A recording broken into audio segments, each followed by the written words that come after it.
Start fucking tickling her clitoris and flicking her bean and shit. What's up, guys, and welcome back to the Tom Dark channel. I am your host, Tom Dark, and today I am going to be talking about the React channels and streamers drama once again. I know I'm a little late to the party on this one, as everyone has kind of already done their follow-up videos about it, but I've kind of been thinking about it a lot more, and honestly, my perspective on the entire thing has shifted quite a bit. This is the part of the video where you accuse me of selling out, by the way. He sold out! He betrayed us! So where we last left off, Dark Viper and Critical were kind of at odds with each other, but had talked about the possibility of making up and, you know, kissing and hugging and having butt sex and all that stuff that content creator friends tend to do on stream. And following that, Dark Viper did a follow-up video to Charlie's follow-up video, where he once again clarified some of his arguments and said that he does not feel that Charlie was being malicious in any way or was being evil. He simply feels that he misrepresented him a little bit. And I'm glad he said that. I'm glad the beef was squashed. This is at best a misunderstanding of two lines in the whole document, and so I rightly consider this to be exceptionally uncharitable.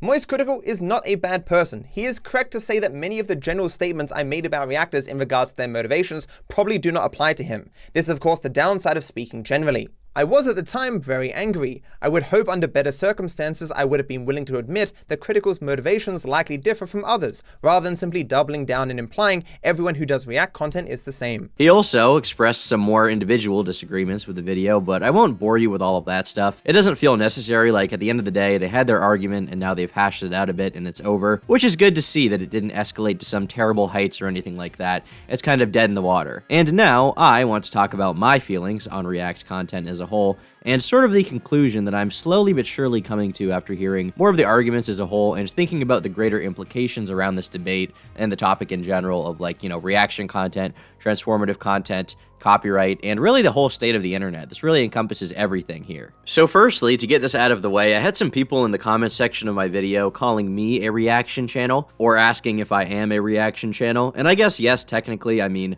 I'm definitely what you may want to call someone who's reactionary in that way, right? I react to the things around me, I react to videos, to topics, but for the purposes of discussion, I use the internet lingo here of me making commentary videos where I talk about a subject and give my thoughts on it. The distinction here would be that someone who's a streamer may be called someone who does react content if they watch a lot of videos on stream, which they did not make, and it's like a live process, right? Maybe they found it and wanted to watch it, maybe their fans sent it to them to check it out, and the contention many people have with this style of content is not just that they're reacting to things, it's basically that there are a lot of people who will watch these videos on stream and not add any substance at all. There are people who will watch someone else's video on stream and not say anything about it after watching it all the way through and then move on to the next form of content. This is, at least in my eyes, where the, issue comes in. That being said, I think after some time I realized that there are more than just two camps of people here. I was under the impression that at first, half of people are indifferent or don't care about React style stuff, even if it isn't technically transformative, and the other half don't like it. What I probably should have taken into consideration is the fact that there is a large number of people who actually think that it would be best to ban reaction content in this way. And this is where I would stop short and say, no, we shouldn't do that at all, please. So I say this firstly as someone who's been criticizing reaction content creators like this for years. I've made multiple videos in the past talking about people who barely react to content and basically just post the worst, barely passable dog shit to their channels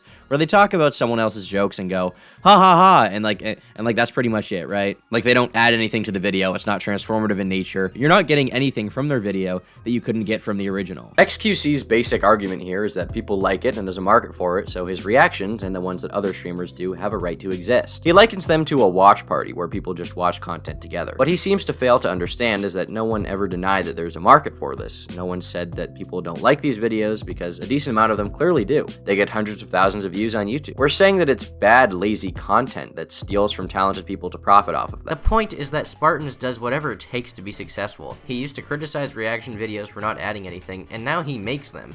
Why can't I sit in front of a computer and watch something and just fake laugh and give my shit opinion and get ad revenue? I think when talking about people like Hassan Piker, it is fun to make fun of their lazy, stupid, gay content that adds nothing to anyone's life. Like, his streams are just dog shit. That being said, when it comes to actually talking about banning content like this, you get into some rough waters. Let me bring in another example of using unauthorized content online as an example, just to bring in here. It's not a perfect comparison, but it will be interesting, right? Many YouTubers use copyrighted music in their video essays. Some of your favorite video essayists on YouTube probably use music that they do not own the rights to. Now allow me to ask, do you think that those people should be unable to use all of that music? Should their channels be deleted or something like that? I mean, if you want to go down that road a bit, consider the fact that technically this is not even fair use. Using copyrighted music without permission from the copyright holder does not fall under fair use, and it is copyright infringement by definition. But I think that people should be able to use this copyrighted music and be fine because, well, it's not like they're hurting anyone by doing it, really. They're not harming the rights holder of the music and their sales, right? It is a new use, but technically it doesn't fall under fair use. And as I said, this is not a one-to-one analogy or comparison by any means, but I think it stands that most fans of YouTube content and online content in general would want copyright law to be relatively relaxed on YouTube, or at least they want it to be, you know, enforced in a relaxed manner. Because people recognize that, you know, on the internet, sharing content and mixing content and using other people's works to make your own kind of thing is the bread and butter of the internet. It's the very blood of the internet. All content online is built off of someone else's work in some way, even if it's heavily dependent on someone else's work. You are currently watching a video where background footage of a video game that I do not own is being used to discuss a bunch of content with clips inserted, which I do not own, over music that I did not make. But that is everything online. Even the most original content creators, who these days seem to be video essayists, all derive media from online sources, often without permission. Some of the most respected work online is derivative of other media sources like video games and things like that. Some of the most popular content online is Let's Players. And I would even argue that in a lot of cases, the publishers of a lot of games could go to a lot of people and say, hey, you can't make videos with our games anymore. That has happened before with like the guy from Firewatch or whatever. Whether you agree or disagree with that, you know, stance that he took, right? The idea that like you can't react to my game, you can't make a video off my game if you're racist or whatever, like that was stupid. But it goes to show that like I think in court, if a lot of video game publishers wanted to go after people who just play their games and like talk about them a little bit on YouTube, they could and they probably would be fine with it. But video game publishers recognize the viability of the online marketplace, the viability of online promotion, and the fact that it's not really hurting their sales in any way, right? It's certainly not going to harm them, if anything. So they're like, okay, you know what? We'll have a relaxed stance. It's whatever. So my question for you would be, what will happen if we do go down the road of banning reaction content? I mean, overall, I think it could be extremely bad for the internet as a whole. We don't live in a world where we can carefully curate copyright law. We simply have to exist with the laws in the way that they're enforced, and hopefully, when the time comes, push ourselves in a better direction by harassing our local representatives to vote the way we want. If we create a culture online that discourages sharing online content as a whole, sharing original content, you know, making your own content from that stuff, that will just be a signal to corporations and the government that, hey guys, come fuck our ass. And to that you may say, okay Tom, but I don't want to discourage reaction content as a whole. I just want to stop people from reacting in a way that is non-transformative. And that sounds like a nice idea, but what is and what is not transformative is not super easy to tell outside of a court of law. What percentage of the VOD in the reaction needs to be transformative? 10%, 20%, 30%? I mean, where is the line that we want to draw in the sand? How many seconds of talking per minute do we need, right? According to precedents, like in a case with Sargon of Akkad, it's actually within fair use to even just cut up a few clips from someone else's video and put them together, because it's not a replacement, which is good, right? But we don't know if outcomes will be so charitable and nice when we land in court again with a case like this. So I don't really know what a court would even determine if something like this, you know, was brought to court and someone was like, hey, you can't react to my videos, I'm taking you to court for copyright infringement, right? We don't know how that would shake out. We don't know what the implications would be of a case like that. Is it the best option to have more bots on YouTube that anyone has access to, like policing the internet for content that could be infringing content, right? Probably most people would say no. We don't want copyright laws to be more strict. We don't want a bunch of people going like, hey, that's not transformative. Like, that's not going to help us as a whole. And for the reasons that I've outlined in a super ranty way, I think it's a bad idea to gun for banning basically any form of content online in that way. It's a bad precedent and a bad culture to encourage. I don't want to live in a world where every other commenter is trying to figure out who's saying enough in their Twitch reactions and who's not saying enough. I don't want every video to have a report button where you can complain about who is or isn't reacting hard enough. A world where there is more copyright policing and more people trying to, you know, prevent others from using copyrighted content in their own work sounds like hell. And I recognize the fact that copyright law as is not completely where we want it to be. It's not as up to speed as I want it to be, certainly, and trying to get more of that, like, hey, you can't do that on the internet probably is not a good idea. It would probably be bad for all of us.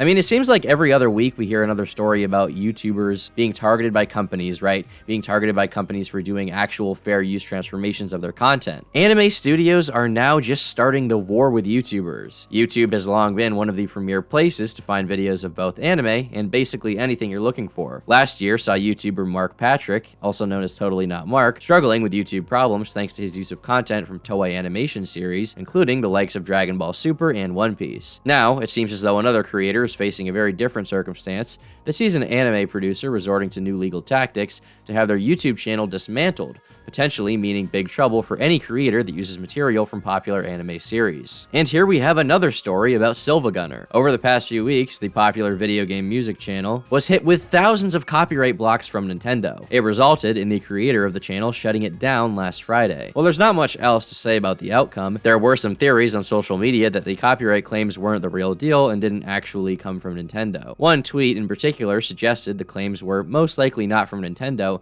and generated over 23,000 likes. A verified YouTube channel has now responded via Twitter, confirming that it was in fact Nintendo who filed these copyright claims. It's further noted how these claims are all valid and in full compliance with copyright rules. Silvagunner has retweeted this confirmation as well. These are two extremely recent cases where companies have come in and basically destroyed the current state of YouTube channels for using their copyrighted content, even though their uses in many cases were fair use. So a lot of reaction streamers are lazy and make shitty content. This is true, and I don't like it, and I'm not going to argue with that, and I think they suck. Make fun of it all you want, sure. But stopping it all together and really encouraging it to be like, that's not allowed, you can't allow that, is probably a bad idea. As I said earlier, the internet and all of the content on it is built off of other content. While I agree that a lot of Twitch streamers will do super lazy and basically non-transformative reactions on their streams, and they can and probably should be mocked for it, we don't want to instill a rule where it's not allowed to do that. Ultimately, the more free and open the internet is, the better we will all have it, the easier we can all have it, and the better time everyone will have. So, yeah, I'm glad this whole drama ended on an amicable note. I hope that everyone can go their separate ways in peace, and I look forward to whatever the next internet drama is.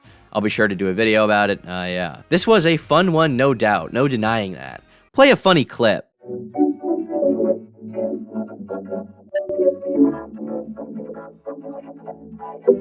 But that's just what I think. Be sure to leave your thoughts down in the comment section below on all of this, letting me know what you think. Leave a like if you liked the video. Leave a dislike if you disliked the video. And I'll see you all in the next one real soon. Bye.